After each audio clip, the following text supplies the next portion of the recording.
என்ன ரொம்ப நேரமா குறு குறு குறுன்னு பாக்குற? இல்லண்ணா நீங்க தானே பாத்தீங்க பார்வை ரொம்ப கடுமையா இருக்கு.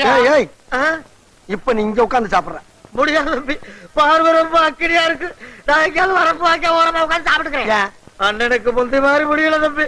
காலையில 50 இட்லிக்கு மேல செல்லல, மத்தியானம் 80 முட்டையை தாண்ட மாட்டேங்குது. நான் அந்த கவலையில இருக்கேன், இம்சை பண்றியாப்பா. உனக்கு 80 முட்டைங்கிறது அவ்வளவு கொஞ்சமா? ஏய் இப்ப நீங்க சாப்பிடுற